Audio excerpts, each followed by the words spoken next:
to one and all. We welcome you all for the 4th day faculty development program sponsored by AICT Training and Learning Academy on novel materials for next generations. I am extremely honored and privileged to welcome Dr. A. Pandikumar sir, scientist working in CSIR Central Electrochemical Research Institute, Karaikudi. Sir worked as research assistant, postdoctoral fellow in University of Malaysia and also research assistant professor at SRM University, and sir received many awards and honors including RSC affiliate member by RSC and as world's top 2% scientist in the year 2020 and 21 in chemistry category. Sir nominated as RSC Advances Reviewer Panel member. Sir got Early Career Researcher Award from DST Sir and also Albert Nelson Marquis Lifetime Achievement Award in 2018.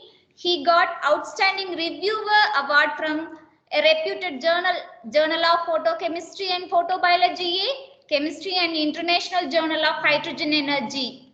Sir got High Impact Research Grant Postdoctoral Researcher Fellow Award from University of Malaysia. And as CSIR Senior Research Fellow in UGC and under UGC BSR Scientific Scheme. Sir's research interests are in designing and fabrication of functional materials, interfacial engineering in dye-sensitized solar cells, photocatalysis for environmental remediation and photoelectrocatalysis for solar fuels, 2D layered materials for electrochemical sensors. So completed 2 research projects and having 4 ongoing projects in reputed funding agencies like CSIR, DST, SERB, etc. Sir is guiding 5 PhD scholars, 2 postdoc fellows and 1 research associate. He published 132 high impact paper and edited many books and also written book chapters. Sir is having more than 4,494 citation with amazing 39 H index. Sir is member of American Nano Society and editor in Advanced Journal of Physical Science, assistant editor in International Journal of Research in Engineering and Technology, referee for RSC Advances Chemical Communication, Nanoscale, New Journal of Chemistry, Journal of Power Sources, Journal of Hazardous Materials, Scientific Reports, ACS Nano, ACS Applied Materials and Interfaces, Solar Energy, Ceramics, International Vibrational Spectroscopy, Applied Surface Science, and sir serving as guest editor for many reputed journals. With this amazing record, I am happily inviting Dr. A. Pandikumar sir for technical section 1 entitled on photofunctional materials for third generation solar cells. Now the section is handed over to you, sir. Thank you, sir. Thank you very much for your nice introduction, ma'am. So today I have chosen the topic for this FDP program is photofunctional materials for third generation solar cell. Especially, I am going to talk deeply on dye-sensitized solar cells. Okay, so as already yesterday lecture I have mentioned that the government is running behind the electrical vehicles. So we have to power the electrical vehicle, especially by using the fossil fuel. But that is not the appropriate way to convert this the vehicles operated with this fossil fuel to the greener vehicle. So we have to search some alternative ways. So yesterday I have provided some opportunity to switch over the current scenario to the greener approach. So this is the dye-sensitized solar cell is also the alternative approach to produce electricity. So you can use it for all type of applications. So if you have electricity, you can use it in anywhere. Okay. So the purpose of the dye-sensitized solar cell, it's directly produce the electricity from the sunlight. But the performance of dye-sensitized solar cells is mainly depends on their components. Okay, so whenever you design the Dyson size solar cell, you have to work on different components so that you can improve, then you can commercialize, then that will make it a domestic application. So in this respect, I have focused the photoanode component to improve the performance of Dyson size solar cells. I think a few slides may be overlap with that Professor Ramraj lecture. Why? Because anyway, the background behind this solar energy conversion is the have that same background only, so that a few slides may be overlap, so you people won't get bored. I think maybe you can enjoy the lecture. Okay. So you see, this is the surveys taken by Rice University students. So we are going to face that the another 15 years, the following top 10 problem. So among these, the energy is listed first, then the environment also highlighted with the red color, and the disease also indicated with the red color. Why? Because as already told, the due to that industrial revolution and the upgradation of life and the modernization, this process and the increasing population, increasing the vehicles, so everything causes what happened, it increased the energy demand. So to meet out the energy demand, we are explore more amount of natural resources, especially fossil fuels, oil, gas, other things. So while you are burning the fossil fuel to produce the energy, that will emit the carbon dioxide. So the carbon dioxide is that greenhouse gas. Okay, so this greenhouse gas that will make that climate change, that leads to global warming.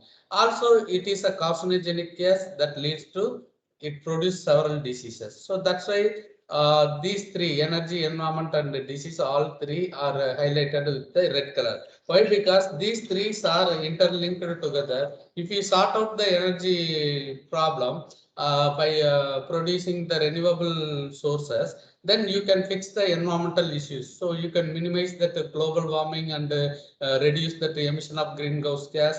That leads to minimize that the disease. Okay, so once the people got several disease, then you have to automatically go for a hospital. Then you have to spend money for treatment. So as a result, the family economy also will comes down. That leads to poverty. Okay, so this is what the people from that Rice University, they have predicted that the energy is toughest problem in that world. So we have to fix that energy. As already mentioned, that the energy demand that maybe happened due to that after Second World War, many countries, they want to improve their own economy, so that we can compete in that world with the other country. Like that, they think that they developed several industry, they established.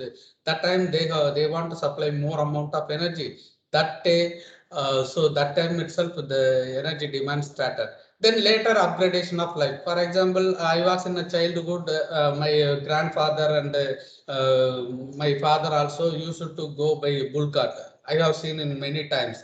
But now you just look at this, in many of the houses, at least minimum or 2 or 3 motorbike, or minimum 1 car. You can see in many families. So that leads to the upgradation of life causes you have to supply more amount of energy. Even you just look at this, the people are roaming around with the mobile phone, but they are having that power bank, because they want to use that use to charge the mobile whenever they need, because they are spending more time on that mobile phone, so they want to charge it. So you need more amount of electricity. Then modernization process. So modernization process, I will give a small example.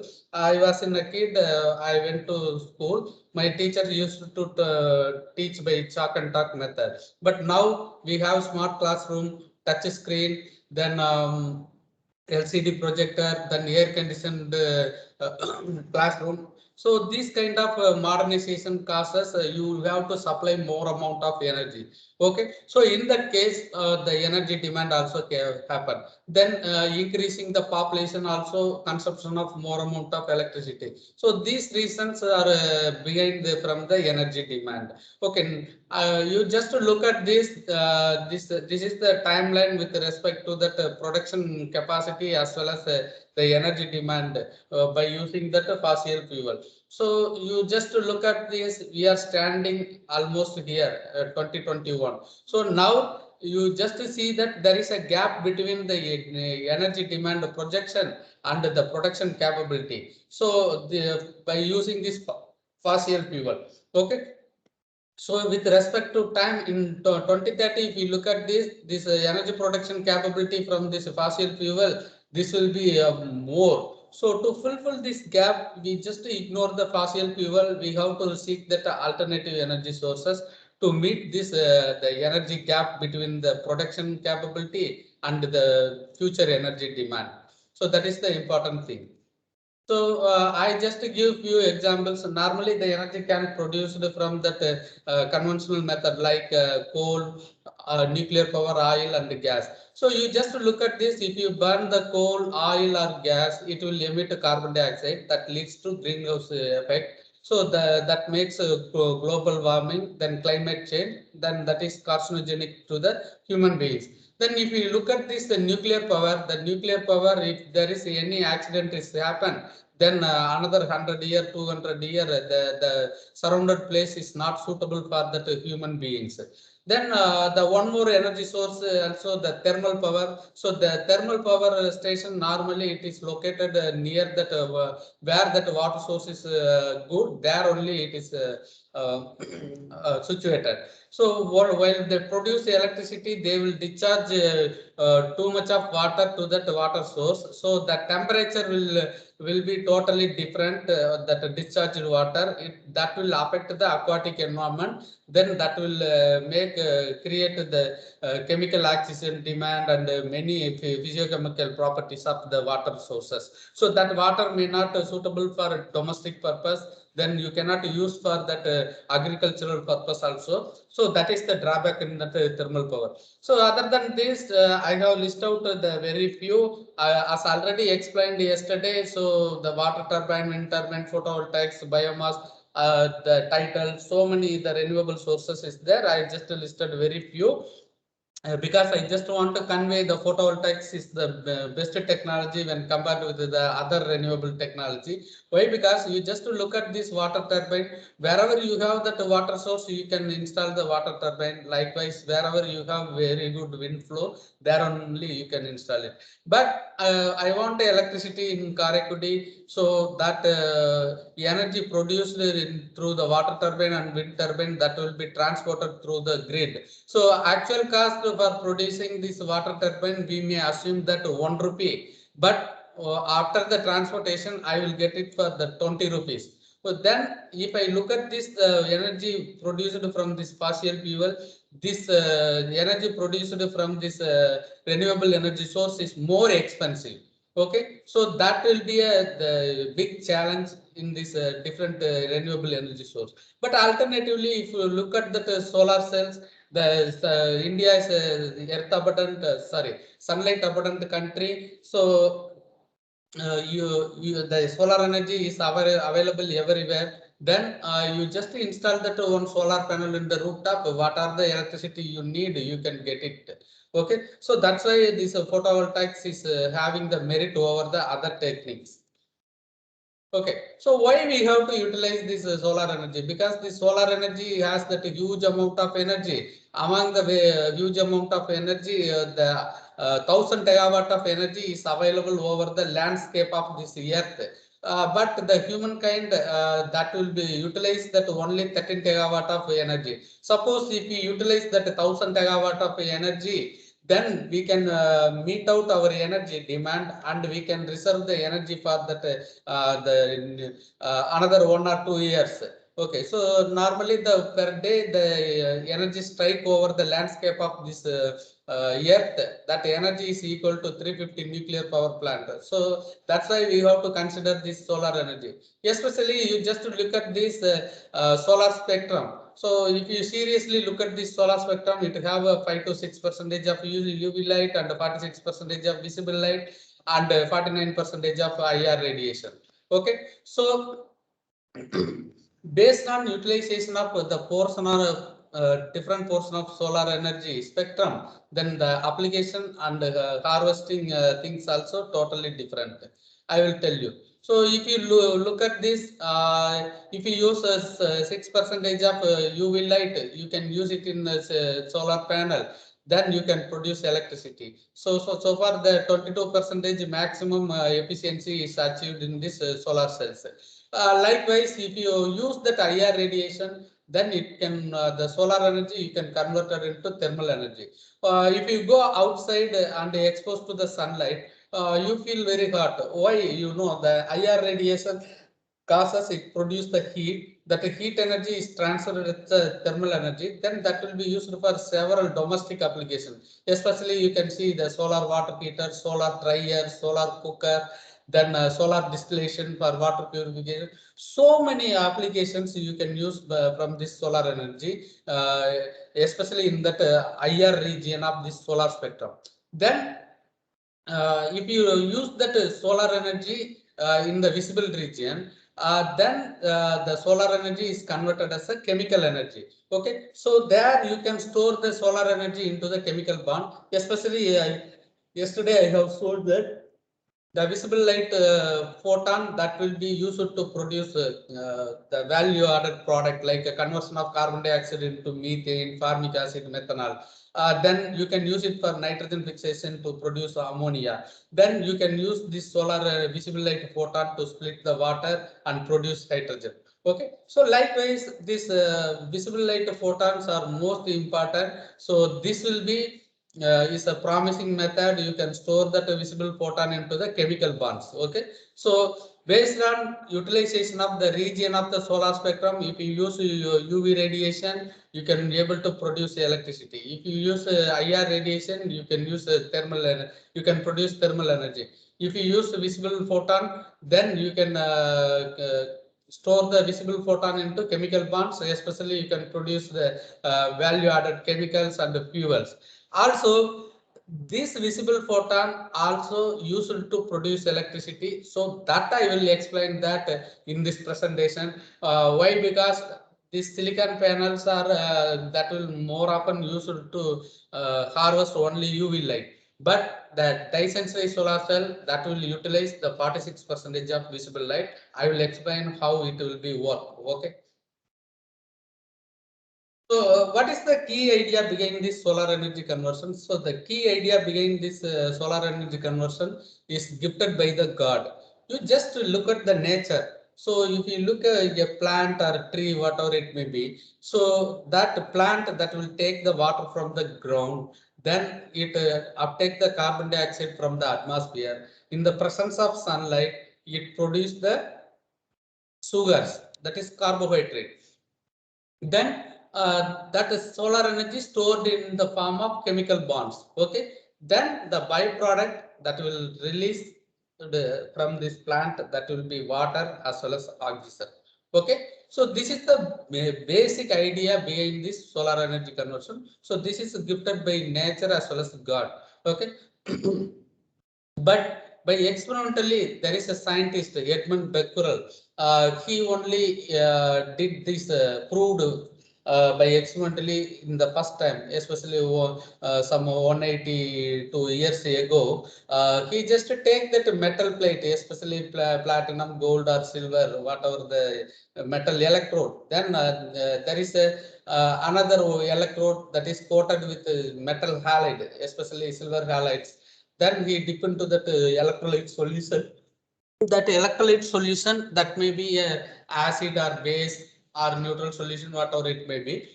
He maybe tried all the case. Then he just dip this electrode and connected through the circuit. Then he shine the light over the metal halide plates. Then he found that there is a small electricity flow through the circuit.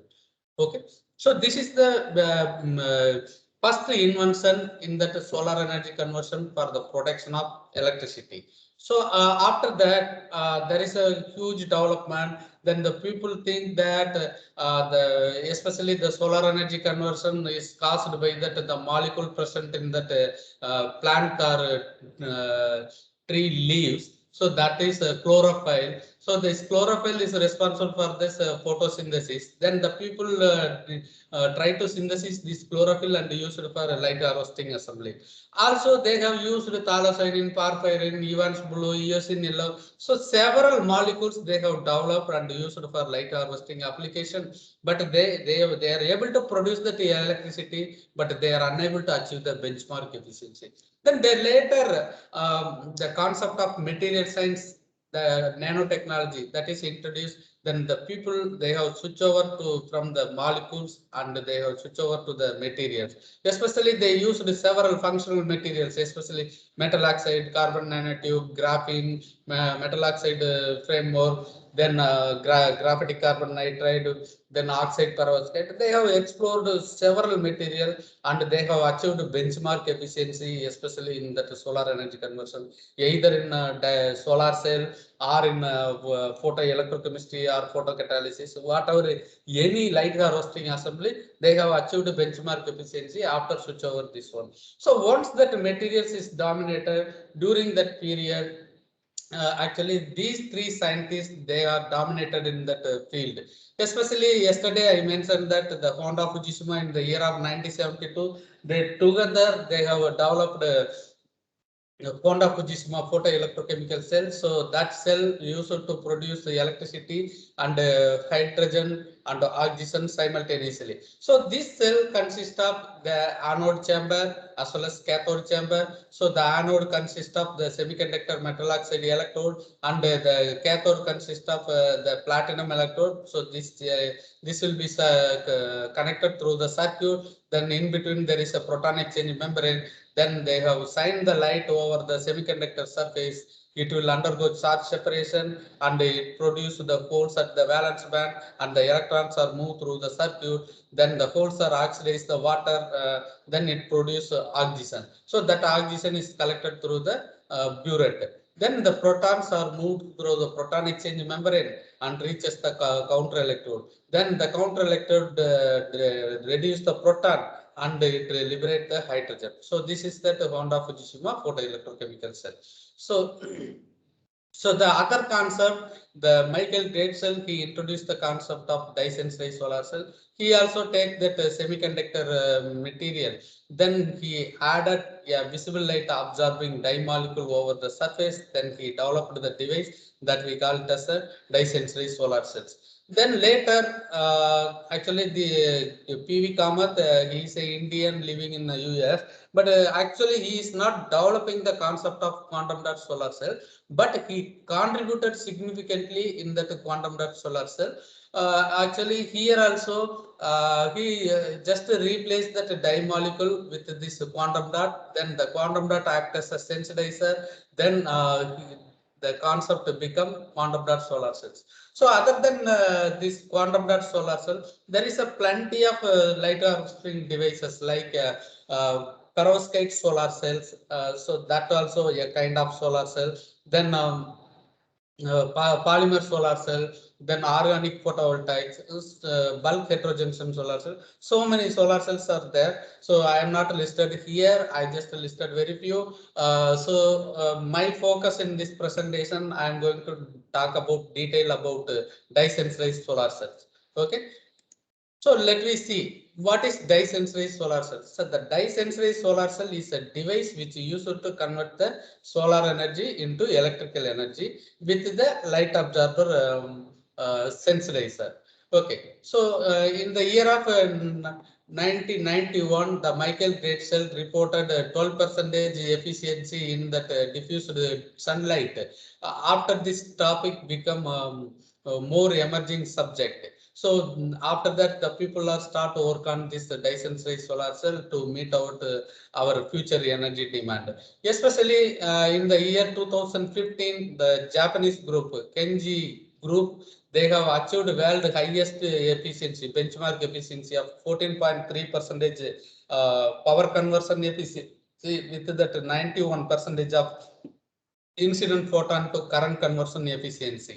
Okay, so this is that the world record efficiency in that disensory solar cell till date. So when compared with that other photovoltaic device, this disensory solar cell have several merit over the other photovoltaic technology. Especially this disensory solar cell deliver high efficiency, then it has long-term durability. For example, you want to commercialize or you want to install a solar cell. If frequently 2 years once, 5 years once, you want to replace means you have to invest much. But if you are buying a solar panel, then keep it in your home for 15 years, that will be beneficial. So in that case, this material, so this disensory solar cell that has that long-term durability. Then if you look at this advantage, the new structure, if you come out with that other photovoltaic technology, you just look at this a street lamp powered by solar panel. So there the solar panel produce electricity. Then at the bottom you can see there is a battery for store the electricity. Okay, then that energy will be utilized for power the street lamp. Okay, so this is the procedure if you look at any photovoltaic device. But the merit in this disensory solar cell, so you can make integrated energy conversion and storage system. So what is that integrated energy conversion and storage system? So you are having that disensory solar cell, the one component is common for the both energy conversion and the storage device. You can couple the battery with this disensory solar cell, we call it as a solar battery. You can couple the super capacitor along with this disensory solar cell. It is called photo capacitor. Okay, so in that case, you can harvest the energy, then immediately you can store it in the energy storage device. You no need a separate device for store this one. So this is the sandwich structure. So the storage device is coupled with this disensory solar cell. So the disensory solar cell, one component is common to this disensory solar cell. Then that same component is responsible for that the other part of energy storage device. So it is an integrated device. So that's why we call it as a novel structure. So that also possible only with this disensory solar cell. Then if you look at this the fabrication cost of this material, so you can make a cheaper material. Especially for example, you want to synthesize dye molecule, then you have to work for at least 1 month to synthesize this molecule. Why? Because you have to create lot of functionality, anchoring group, and the big aromatic system to, and also make the chromophores for that light absorbing property. So many things are there. But alternatively, you can use a very cheaper material. For example, you are having a fruit, pomegranate, you take a juice, then you extract the juice, then you can use it in the light harvesting assembly as a sensitizer, natural sensitizer. You just take the grass and grind it, you extract the juice, then you can use it. That also showed nearly 9% efficiency. Okay, so likewise, you can take a variety of flowers, you can extract the flower juice, then you can use it in disensory solar cell. Then if you look at that the other component, you just see that the bio waste, recent days the bio derived carbon is a promising material for the energy conversion and storage device. Likewise, you take coconut shell, then you burn it, make it a carbon, then activate it, then you add some nanoparticle over the biocarbon, then you can use as a counter electrode. So platinum is an expensive one, but this will provide the similar performance with the commercial platinum. So you can replace the platinum also. So likewise, you can reduce the cost of the materials. So that's why this disensory solar cell is having the promising one compared to the other technologies. But let me look at the statistics as well as the certified efficiency for that various generation of solar cell. Especially you look at this, the multi-junction solar cell, single junction solar cell, crystalline silicon solar cells, thin film technology, and also the emerging photovoltaics. So these multi-junction solar cells that possess the maximum efficiency of 44%. But when we look at the crystalline solar cell, so that also somewhat showed the better performance. But when we look out to the third generation solar cells, that is emerging photovoltaics like a Dyson Ray solar cell, organic solar cell, organic tandem solar cell, perovskite solar cells, whatever it may be. So everything in the infant stage, okay, still in that infant stage. But if you look at this, what is called this Dyson Ray solar cell, so that also it's still in infant stage. But we have to work on that component, then we have to improve the performance, okay, so that we can make it commercialized, so that we can use for commercial applications, okay. So that's why we have to concentration on this Dyson Ray solar cell and the emerging photovoltaics to work on the fundamental R&D to improve the performance. Okay, just to look at this, this is the roadmap on that efficiency evaluation of Dyson Ray solar cell. So you just to look at this statistics. So here initially the earliest 2000, the Michael Gratzel group from the Switzerland, they are dominated in that area. They have hold the world record efficiency. Later, the Japanese people, they are engaged in this research in this area of solar energy conversion. They have developed, they have worked on these molecules, especially the light harvesting molecule, dye molecule, then the electrolyte part, then they have hold the world record efficiency. The SARP Institute that has that world record efficiency of that 14.3%. You just to look at this, this is the timeline with that achievement of the world record efficiency. So initially they have started with titanium dioxide and triiodide iodide redox couple with that dye molecule. They achieved 7 to 7.9% efficiency. Then later they did different component modification. They have changed the trimeric ruthenium dye with the N3 dye. Then they achieved 10%. Again, they have changed to N17791 dye. So then again they have achieved 10%. After that, they have did several modification in that materials. They have achieved the benchmark efficiency 13%. Later, that with this cobalt. Cobalt based bipyridine based redox couple and titanium dioxide and the graphene nano sheet. They used nanoplate, but they are used the nano sheet. They have achieved 14% efficiency.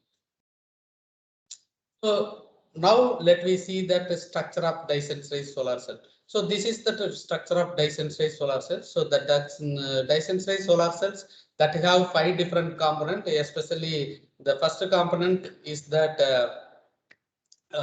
transparent conducting oxide glass plate.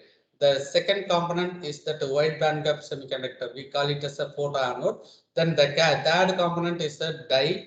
Then the fourth component is a redox couple, that is the electrolyte. Then the last component is that counter electrode. So these all the 5 components are sandwiched together. It forms the structure of is the Dyson Ray solar cell. So this is the configuration for the Dyson Ray solar cell. I will explain later how this Dyson Ray solar cell is work. How we can be able to produce electricity from this. So before that, let me individually look at that each component. So the role and the function of this component and what are the requirements to design this every component. Okay. Okay. So first, let me explain what are the components in the Dyson Ray solar cell. So the first component is that transparent conducting oxide electrode. So this electrode, you can use ITO, FTO, aluminum doped zinc oxide. You can use this kind of transparent conducting oxide electrode. Then the photoanode material, you can use the wide bandgap semiconductor material like titanium dioxide, zinc oxide, tungsten oxide, tin oxide. You can use such things. Then the photosensitizer, you can always use the photosensitizer is the ruthenium based metal complex. Then people think that the ruthenium is an expensive metal, so that the people look over this metal-free organic dyes to for this alternative to this ruthenium-based metal complex.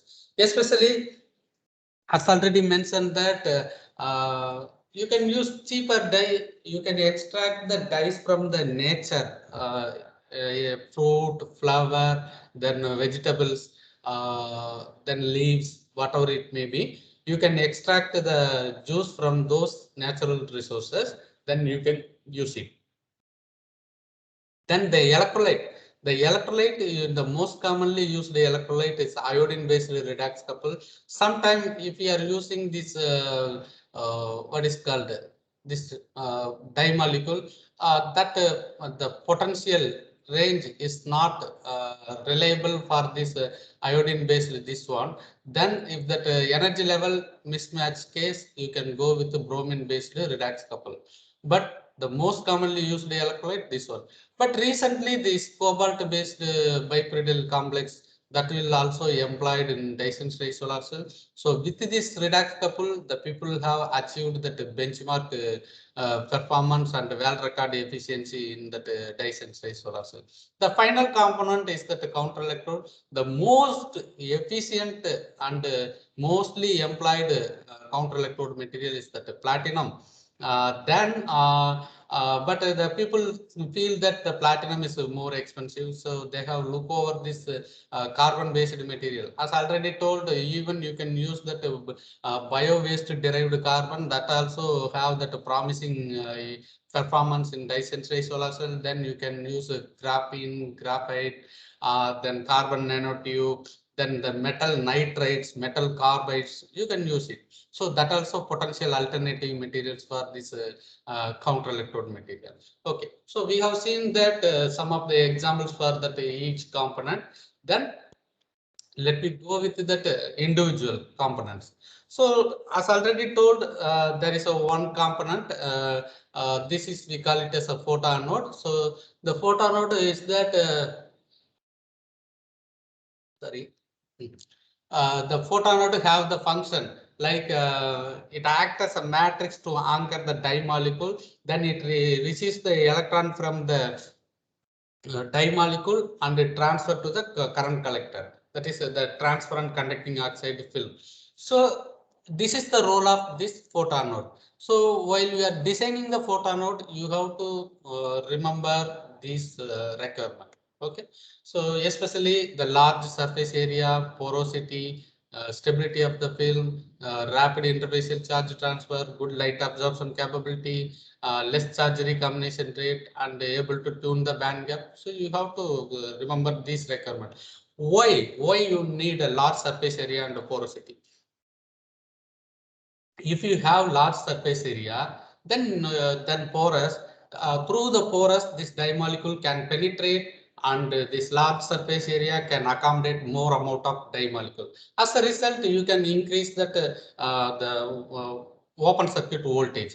Then the stability of the thin film, that is the crucial factor. Why? Because you are preparing the thin film, then you want to soak this thin film onto the dye solution overnight. If you are dipping this film into the dye solution, then the stability is not good, then the film will be peel up. Then you cannot able to fabricate the device. Then let me talk about the other parameter: rapid interfacial charge transfer, then light absorption capability, charge recombination property, tunable band gap. So these all determine the factor. It will determine the efficiency of the device. So that should be a good. So you have to design such a material.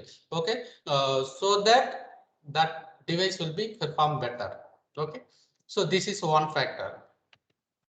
Then let me look at that the other component, transparent conducting oxide. So this transparent conducting oxide electrode, so it is a substrate for coating the metal oxide semiconductor for that solar energy conversion. So this will be used as a current collector that will receive the electron from the photoanode material.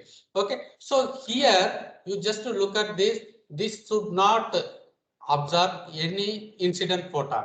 Suppose this substrate itself absorbs some incident photon, then the amount of photon is fall over the photosensitizer will be less. Then what happened? You cannot make it an efficient device. So for that, you have to choose a wide band gap material. Okay, then it should have that excellent conductivity, minimum resistivity, high transparency. Then it should be cheaper, and it should be have the highly thermal stability. Why? Because once you make the thin film, it will be subject to calcination at 450 degree, 550, 650, whatever it may be for the study purpose. Then if this material is not stable, then you cannot use it. Then also flexible substrates also available. This FTO and ITO coated flexible substrate also available. So this is the role and function of this transparent conducting oxide. Then the next component is that the photosensitizer. Okay, so the photosensitizer is that light harvesting antenna for the dye molecule. So it will absorb the light, then it will undergo HOMO-LUMO level transition. Then as a result, it will inject the electron to the conduction band of the photoanode material. So normally this material have that visible light absorption property. So it should have that smaller band gap. It should absorb in the region of visible photon. Then it should readily undergo excitation. Then it should be stable in that long-term illumination. So suppose if the photosensitizer is not stable, if you illuminate for prolonged time, then this will be get fragmented. Then the device performance is poor. Likewise, it should have that good absorption capability, so that it will not detach over the semiconductor. Okay, so for that you have to use that anchoring group for that like carboxylic group, amine group, thiol group. So this third Miller functional group that will act as a anchoring group. Okay, so these are the requirements for the photosensitizer. Then if you look at the electrolyte, so the electrolyte, the function, it will donate the electrons to the holes in the dye molecule, and it regenerates the dye molecule. Then it carries the coal and moving towards the counter electrode. It get the electron from the counter electrode. Again, it will donate to the holes in the dye molecule. So this is the function of this electrolyte. So the electrolyte should be thermodynamically favorable, and it should have that high solubility in solvent, and it should not easily get volatilized, and it should not decompose the dye molecule attached over the surface. So likewise, you have to think that such a kind of requirement to improve the device performance. So whenever choosing the electrolyte, you have to seek these following requirements. The final component is that the counter electrode. So the counter electrode is responsible to regenerate the electrolyte by donating the electron to complete the electron transfer process in the dye-sensitized solar cell.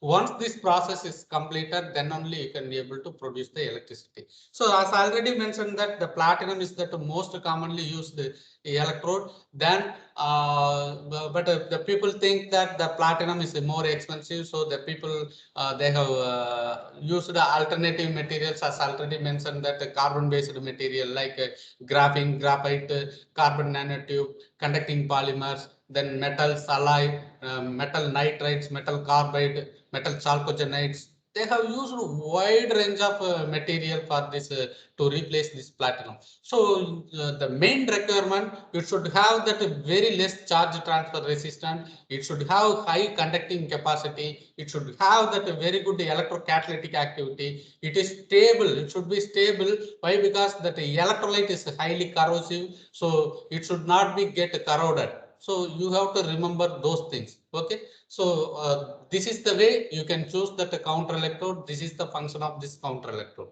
Okay. You just see this. This is the overview of various materials that are used in different component in dye-sensitized solar cell. So I have listed out here some of the examples. Okay. So let me back to the story. So as already told that the disensitized solar cell having the 5 component, the transparent conducting oxide, then photonode, photosensitizer, electrolyte, counter electrode. So all sandwiched together, it forms the disensitized solar cell assembly.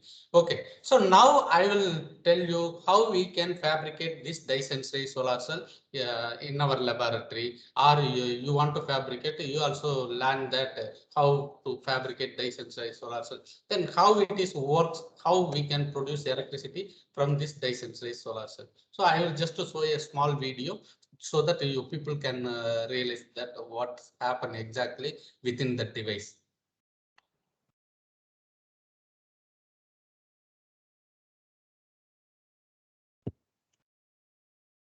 Ma'am, is that video is visible? Yes, sir. It's visible, sir. Okay, ma'am. Okay.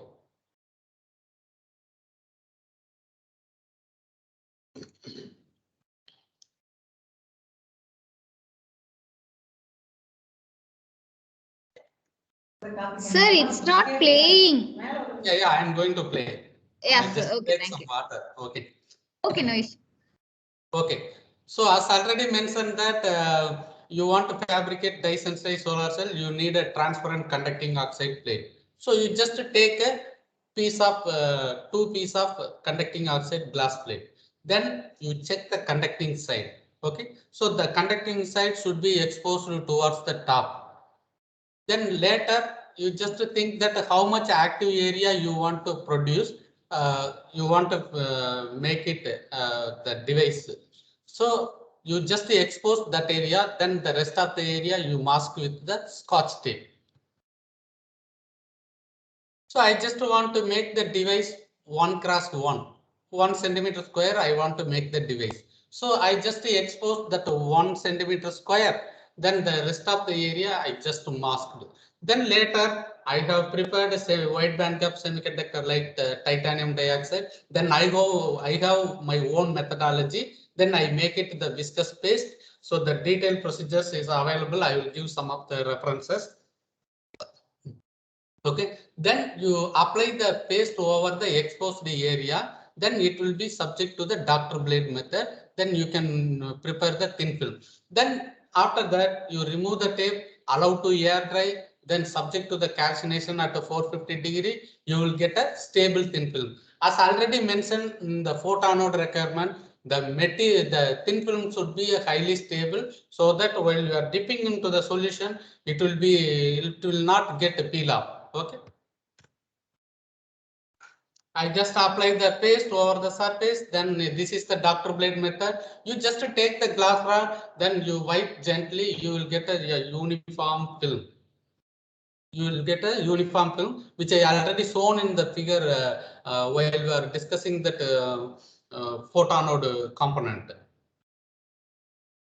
So as already mentioned that this film will be allowed in air dry subject to the calcination at 450 degree. Then you prepare the dye solution in ethanol by using the ethanol solvent. Then you take this film and soak it into the dye solution. Then allow for overnight. So you just look at this. These white color balls are your titanium dioxide nanoparticle. These red colors are the dye molecule. So once you immerse into the solution, you see the porosity. So through this pore, this dye molecule will penetrate and absorb over the surface of this titanium dioxide.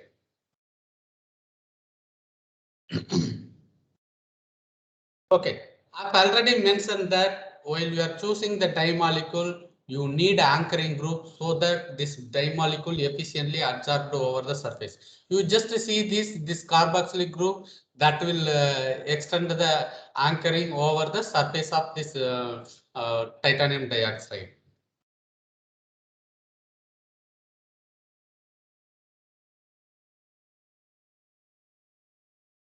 You allow for overnight, then next day you take it out, then you clean the electrode. So the dye molecule only absorbed over the surface of this photonode.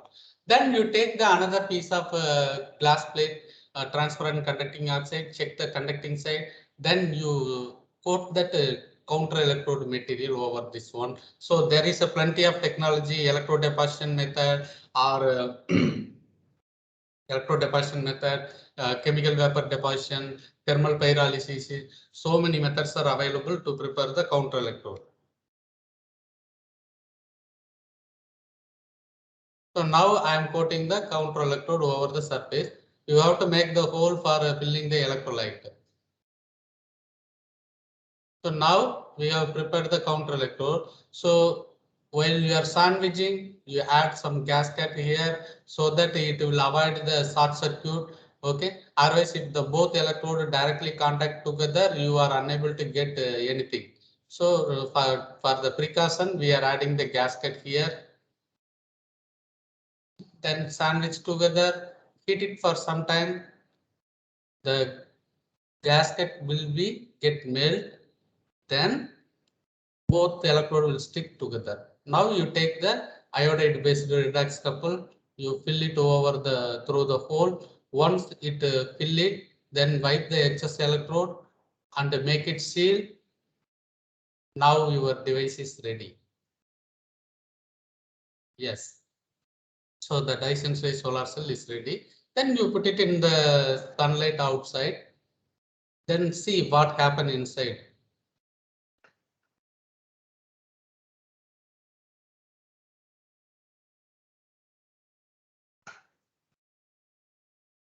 So you just look at this. This white color is a semiconductor, titanium dioxide. This red color is that dye molecule. Then this dye molecule now in ground state. So these small dots that is coming from the sunlight, that is called a visible light photon. So the once this dye molecule absorb this visible light photon, it will undergo excitation. Then it inject the electrons to the conduction band of this semiconductor. Then the holes will be created here. So that holes will be regenerated by the electrolyte that will carry the electron, that will donate the electron here and regenerate the dye molecule. Then the electrolyte picks the holes, then moving towards the counter electrode.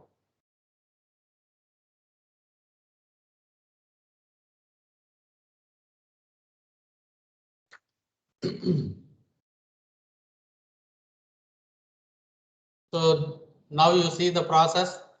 So here is the hole. The electrolyte bring the electron. So once it donate the electron here, it will get regenerated and the holes are moved towards the electrolyte. Then the electrolyte that will get the electron from the counter electrode.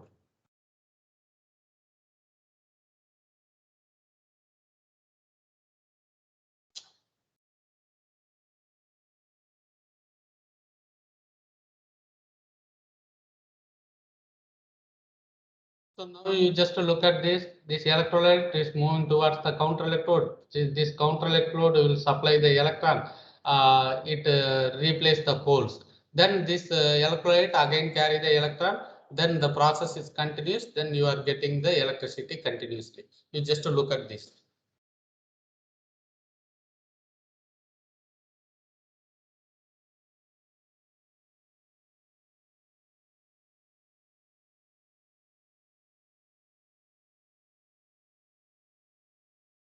So this is the way we are getting the electricity from the Dyson Sphere solar cell.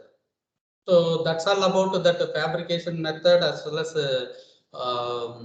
working principle of Dyson Sphere solar cell.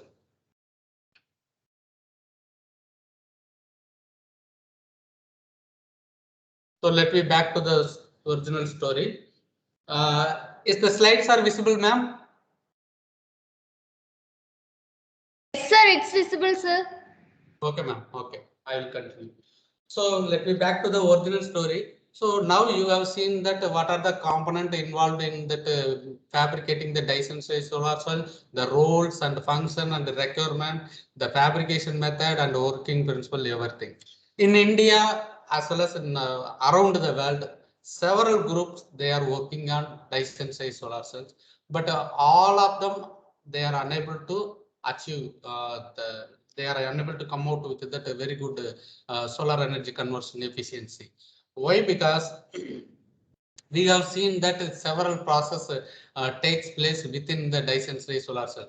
It's like light absorption, dye excitation, then dye regeneration, electron transfer from the dye to photonode to current collector, then the carrying of holes from dye to counter electrode by electrolyte, then the counter electrode donate the electrons to the electrolyte. So likewise, several processes simultaneously happen. It's not this process first, this process second, this process third. It's not like that.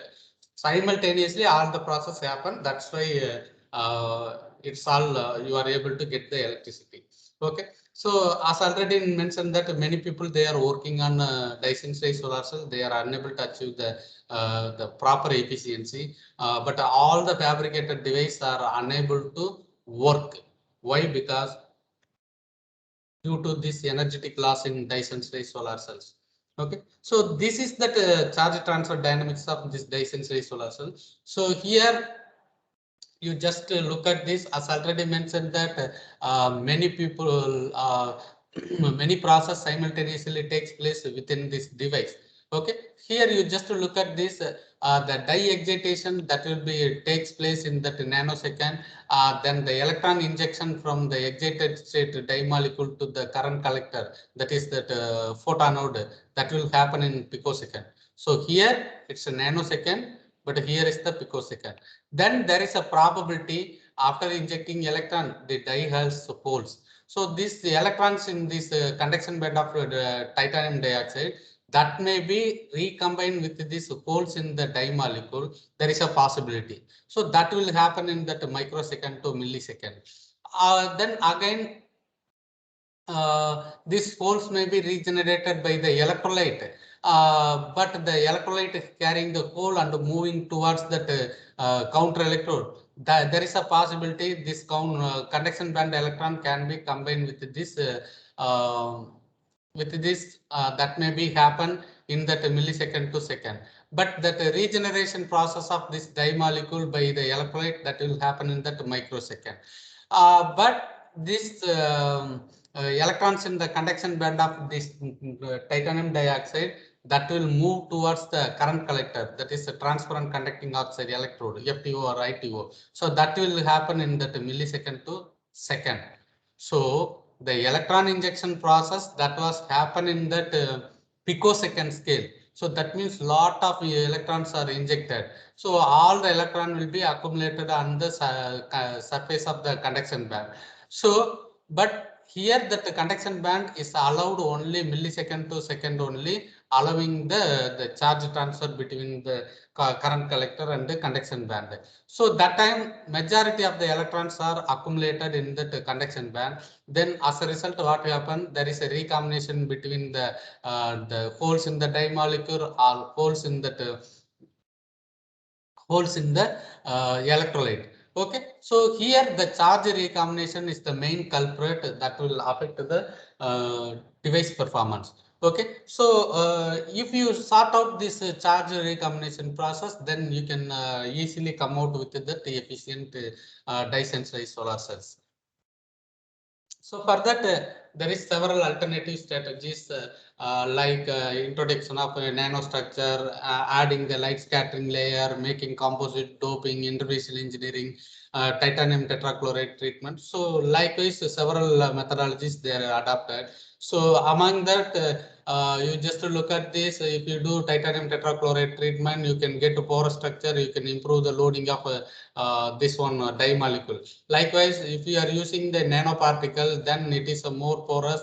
So majority of the photons can be escaped. So for that, you can make that the larger size particle as a light scattering layer. Then you can improve the efficiency. You can make layer by layer structure or make the mixer. You can make it. Then if you look at this, the electron transport in the nanoparticle, so there the electron transport will happen through this electron hopping mechanism. But if you go with the low dimensional structure, then you will get a unidirectional electron flow, then you can improve. Likewise, if you make the compact layer or conducting layer or buffer layer, you can improve the electron transport to minimize the charge recombination process. Other than this, you can do doping with the metal and the non-metal that will improve the performance. Then you can make the heterojunction between the two different semiconductor, that also the promising way. Then you can use that conducting metal nanoparticle over the semiconductor surface. Then you can improve the efficiency. Other than this, you can use the carbon material like a carbon nanotube, graphene, graphitic carbon nitride. So this will improve the interfacial charge transfer property. Then it will suppress the charge recombination process. Okay, so we have seen that several approaches they used for that improving the performance of Dyson Swiss solar cell. So in that case, among the various system, our interest is metal semiconductor system. Why? Because the metal semiconductor system have that several merit over the other system. You can control the metal content over the surface of titanium. You can easily tune the band gap. Then the metal have that visible light absorption property. Then it will improve the visible light absorption capability. Then this metal is easily conduct the electricity, so it will improve the interfacial charge transfer process. Then other than this, there is a beautiful phenomena, this the Fermi level equilibration. So those property that make this device is having less charge recombination process. The plasmonic effect, as already told, this itself act as a sensitizer. Then it will provide the electron, so that also kind of phenomena. Especially if you look at this metal semiconductor system, so you just look at this, the Fermi level of semiconductor here and the metal Fermi level here. This is before contact. Once it makes the contact, there is a Schottky barrier formed between the heterojunction. Okay, as a result, what happened, the Fermi level of semiconductor comes down, the metal Fermi levels goes up, then it will undergo Fermi level equilibration. So in this case, the metal, the electron can be flow from semiconductor to metal and metal to semiconductor. So that is the beautiful property of this semiconductor metal system that make more potential candidate for Dyson solar cells. Okay, so with this consideration, we have developed several semiconductor metal system, but especially we keep that titanium dioxide as a constant, and we have used gold and silver as a model metal to prove the performance in Dyson solar cells. Okay, so we have developed titanium dioxide, gold, titanium dioxide, silver, titanium dioxide, gold, silver, and also we did doping in the titanium dioxide, and in combination with that silver and gold, we have explored the photovoltaic performance. I will discuss one by one. If time permits, I will cover all. Otherwise, I will stop with a few examples. Okay. So we just adopted a simple synthetic protocol.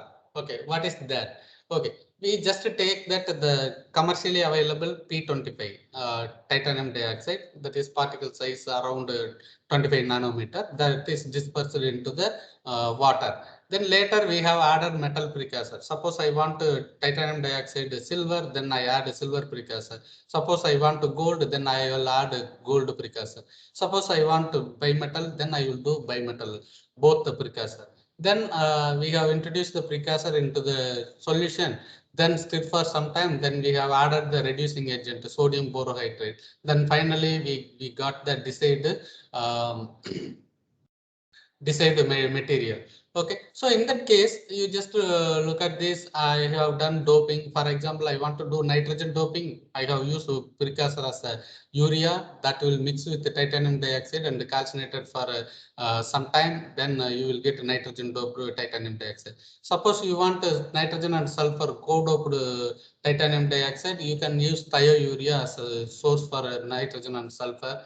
Then you follow the similar procedure, you will get it. The detailed synthetic protocol is given in the following references. If you want, you can just go through it. So after that, we have made all the desired nanocomposite material. Then let me see the physiochemical property. So first we have checked the optical property. So the paired TiO2 will not show any visible light absorption. After adding the gold and silver nanoparticle over the surface, the visible light absorption get enhanced. So then we consider whether this material will be used for solar cell or not, whether it will suppress the charge recombination or not. We have checked with that PL. The PL give the clear clue after depositing the silver nanoparticle that PL intensity get quenched significantly. Okay, so in that case, the silver nanoparticle act as an electron sink for this photo-induced charge carrier.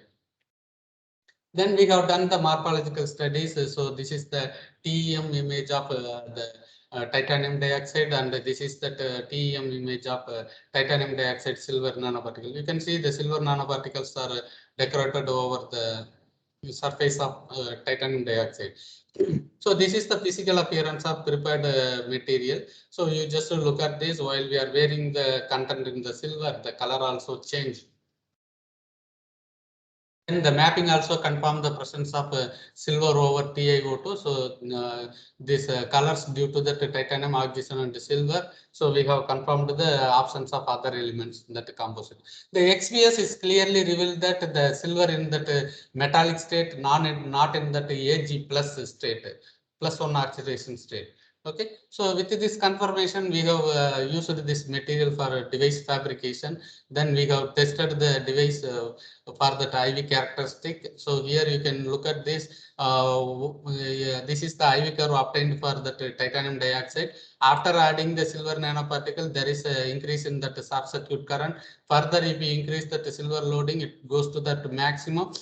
Beyond going to certain weight percentage of silver, that the short circuit current density is get reduced.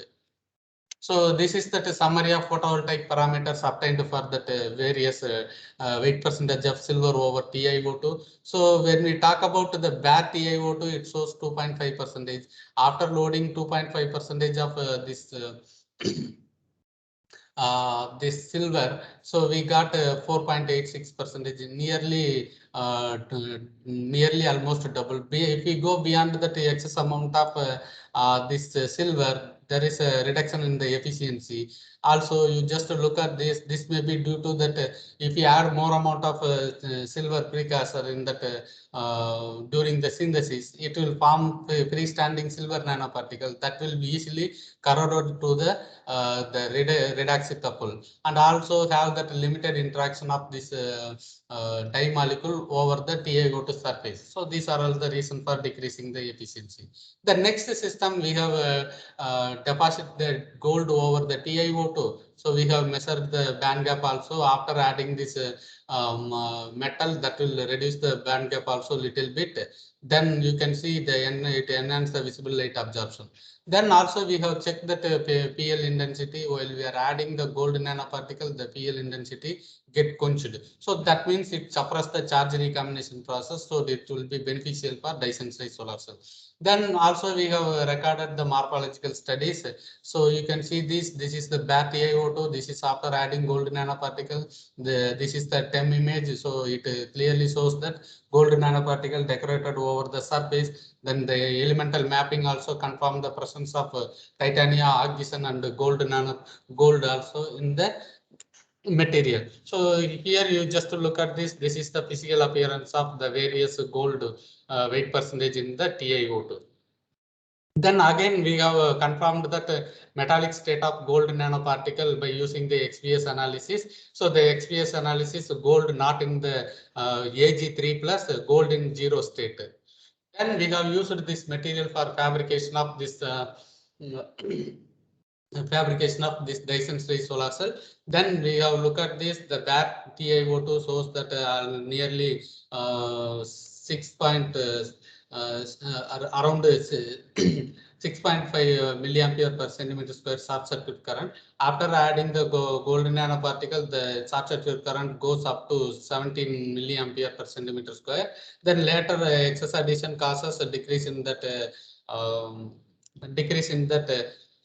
the short circuit current. So you just look at this. This is the photovoltaic parameter summary. So here also we obtained that the short circuit current around 6.4 milliampere per centimeter square. After adding 2.58%, then it reaches 18.81 milliampere per centimeter square photocurrent density. Also, the performance is 5.61 we have reached. So again, the same reason, if you go with the higher gold, it sealed the incident photon and scattered the incident photon. It avoid the absorption of dye molecule. Then it will readily undergo photocorrosion. So these are the reasons for that minimization in the efficiency. Okay, so I will discuss the last two system. So we have done the other doped systems also, but I don't want to discuss in detail. So now I just move to that bimetal system. So the bimetal system, we just take that titanium dioxide. We have varied the gold and silver content over the surface of TiO2. So accordingly, we have played with the composition of gold and silver. Then we have prepared gold 0 and silver 100, gold 25, silver 75, gold 50, silver 50. Vice versa, we have prepared a different composition. Then we have recorded that absorption spectra. So here you can see while we are changing the gold and the silver concentration, once the gold content is increased, the absorption spectra move towards that higher wavelength. Then also we check that the photoluminescence spectra. So here after adding metal nanoparticle, the PL intensity get quenched. Then also you just look at this while you are changing the different composition of gold and silver. So the colors also significantly change. Then we have done the morphological studies. So here you can see the bimetallic nanoparticles are decorated over the titanium dioxide. The elemental mapping also clearly reveals that the presence of titanium, oxygen, silver, and gold. Then the HRTM analysis also, it reveals that the gold are the bigger in size and the smaller size are in the silver nanoparticle over the surface of this titanium dioxide. Then the XPS analysis also confirmed that Ag0, Au0, not in that Ag plus, gold 3 plus. Then finally, we have used this material for that solar energy conversion in dye-sensitized solar cell. As already mentioned that after introduction of this bimetallic nanoparticle over here, so the photocurrent density is significantly increased. Then after going with a certain percentage, the photocurrent density is slowly decreased. So this is the overall comparison of photovoltaic parameters obtained for that gold silver modified TiO2 based photon node. So for the bare material we got 2.22%.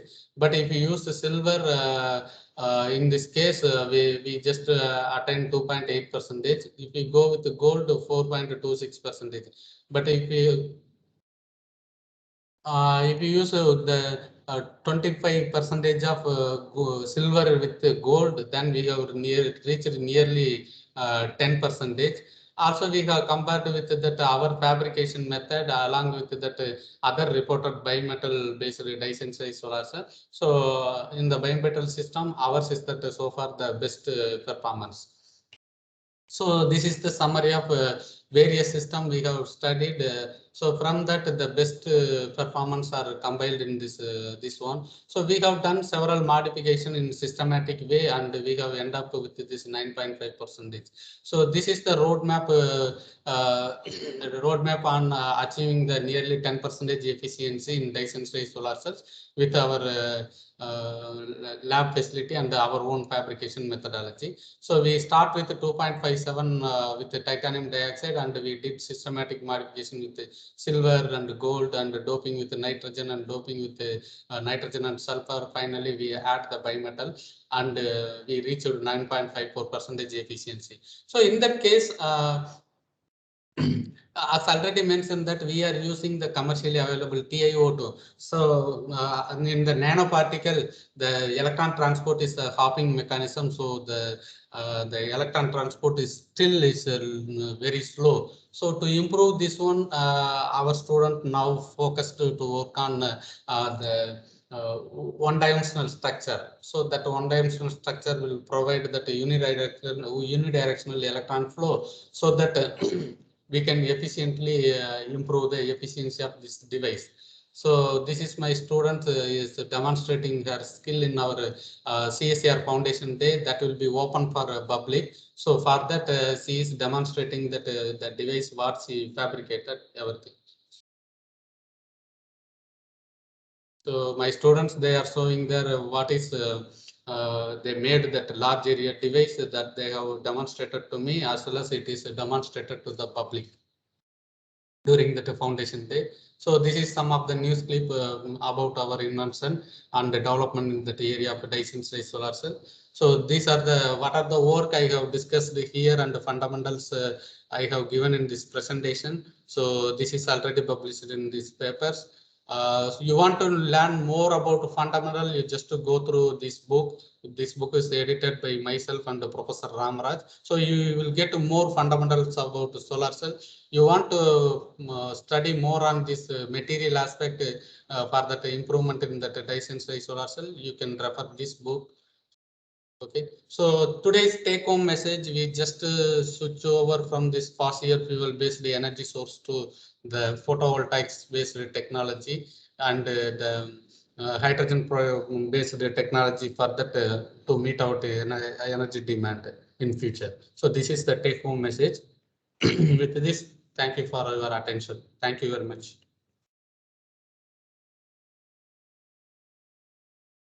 Thank you, sir.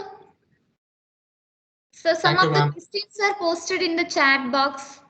Participants, you can share your questions in the chat box. So have you seen? Yeah, I will check it. I will check. Sir.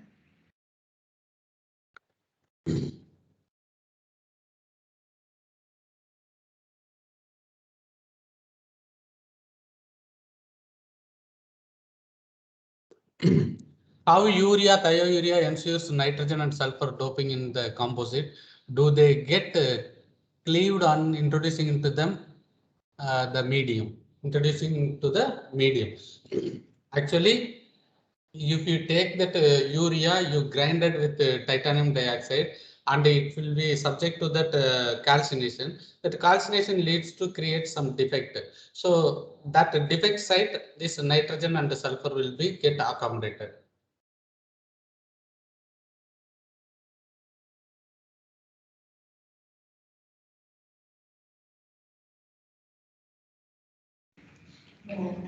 Any other questions?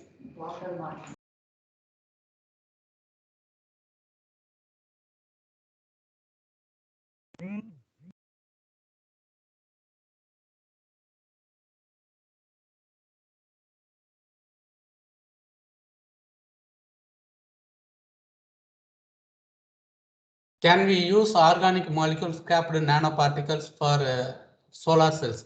Actually, you can use, but there is a drawback. While you are fabricating that photoanode, it will be definitely subject to that calcination process at least to 450 degrees Celsius. While you are doing the calcination process, that organic molecules will be removed.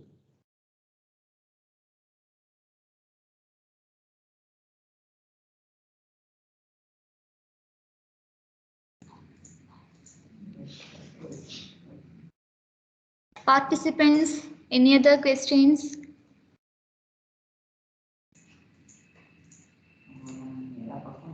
Kindly turn on your video for photo section.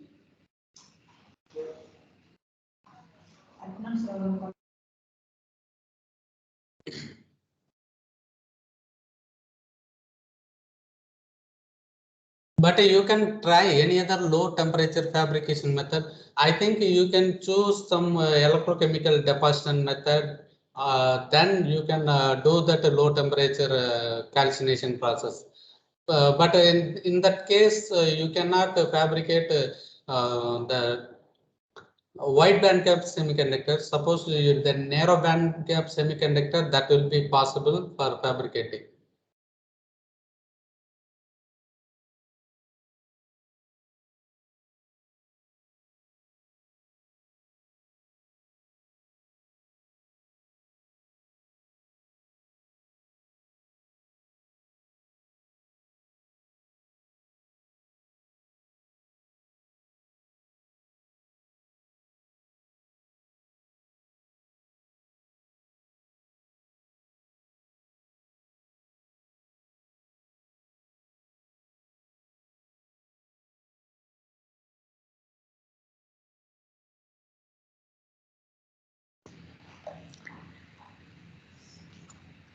Thank you. You can turn off your video. Sir, thank you for your deliberate talk on functional materials. You enriched us new informations, innovative approaches. We learned from the basic to current research going on in dye-sensitized solar cells. I hope young researchers got a clear insight on dye-sensitized solar cells and photoelectrochemical mechanisms going on in clearly. Really, your small tips will help them to overcome their difficulties in the research, and it will help a lot in planning or designing their research work. We are blessed to have 2 sections. Thank you, sir. Thank you very much for your wonderful sections. Okay. There is a one question. What is your view on using conducting polymer nanocomposite, which are already being reported for electrochemical application? You can use that conducting polymer as a counter electrode. It is a new opportunity you can explore as a potential counter electrode material. Definitely you can use it in counter electrode for dye-sensitized solar cell. Even you can make that electrode deposition. After that, you deposit some metal nanoparticle, cheapest metal nanoparticle, you incorporate it into the thin film. Directly you can use it as a counter electrode material. Okay, thank you. Thank you, ma'am. Thank you very much, sir. Thank you, ma'am. Okay. Thank you, sir. Thank you. Okay, shall I leave now? Yes, sir. Thank you. Okay. Thank you, ma'am. Okay. Participants, kindly rejoin for next section sharply at 11:45 AM. Thank you.